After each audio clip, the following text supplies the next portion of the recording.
The left are not feeling happy. They're not sitting in an outdoor arena waiting for the president. They are despondent, and that would include First Lady Michelle Obama, who just sat down with Oprah to explain her sadness.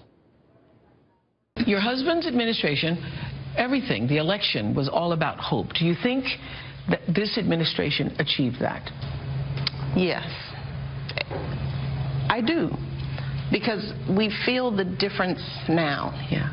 See, now we're feeling what not having hope feels like. You know, hope is necessary. It's a necessary concept. Yeah. And Barack didn't just talk about hope because he thought it was just a nice slogan to get votes. I mean, he and I and so many believe that what else do you have if you don't have hope? Yeah. Well, that's really the question, since we no longer have hope, according to the First Lady. Joining us now is Democratic strategist Jessica Tarloff. Ms. Tarloff, great to see you tonight. Nice so here's my question. Here's the obvious question. So Michelle Obama sees her husband elected and tells us she's proud of her country for the first time. Now she sees his legacy repudiated, as it just was, in November, and she says hope is gone. The message appears to be Barack Obama is the country, and the country's fortunes rise and fall with his. This is a cult of personality she's describing, not a republic. Well, President Obama actually is a cult of personality. When you look at his approval rating, upwards of 55%, and the fact that everyone else in government is distrusted and disliked, she's right. I mean, Barack Obama stands alone here, and right now he's overwhelmingly popular.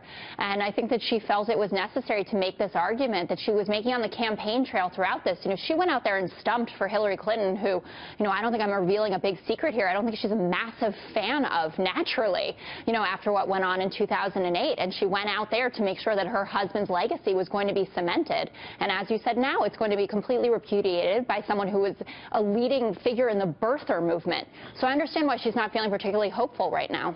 But she didn't just say that she doesn't feel hopeful. She said the country doesn't feel hopeful. And I guess this is just yet another, this is example 437 this week, of the Democratic unwillingness to come to terms with what just happened. So her husband's approval rating is above 50, you noted. It's not stratospheric, but it's better than he deserves. But if people loved the president so much and his policies so much, why did Hillary Clinton just lose? She was running as a third term.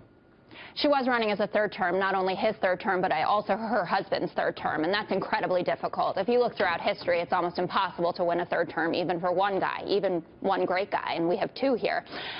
So I think that that's just flat out difficult, but as we've talked about before, this was a change election. You know, the second part of Barack Obama's slogan, hope and change, and Americans wanted that. People all over the world want that right now, and it obviously wasn't the right time, and I won't go so far to say as it was the wrong candidate, because when you lose by just 80,000 votes, I think we could have tinkered with the campaign program, you know, sent her more to Michigan and Wisconsin, less to Arizona and Georgia, and then, you know, we'd be waiting for Hillary Clinton at that open-air auditorium, and I'd be thrilled.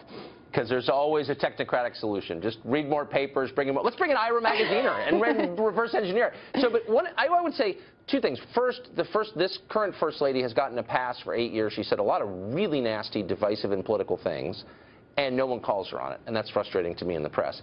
But what's most frustrating is when she says, as she did today, that her husband's a grown-up. The suggestion is that Trump and his supporters are not. Isn't this exactly the attitude that lost Hillary Clinton the election? The idea that if you disagree with me, you're not fully a citizen, an adult, a sentient being. I'm going to infantilize you, pat you in the head, tell you to go away.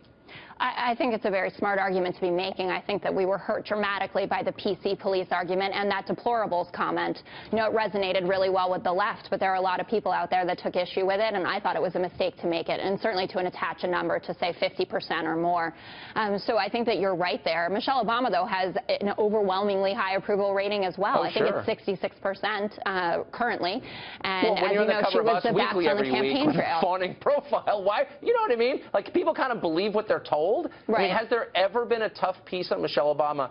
Ever? I mean, I'm not even sure it's legal for me to ask that question. I may be pulled away in the middle of this segment. You can't criticize her. Oh, really? Can I host the rest of the show then?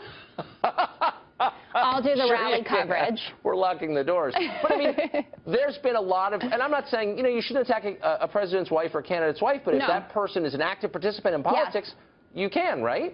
Well, I think that if someone is dealing in issues, there's always ample room there to criticize and to discuss. I think that it's been terrible how Melania Trump has been treated, certainly in contrast, the whole thing about how designers won't dress her and going after her personally. You know, she doesn't really seem like she wants to be there anyway, and she got yanked into this thing in the first place. And we could, you know, in a whole other segment about going on about the racial tensions issue and what it would be like to criticize Michelle Obama versus somebody else. So I take your point there. I will have to find a hard-hitting piece on Michelle Obama and her character and things that she said. I think it exists.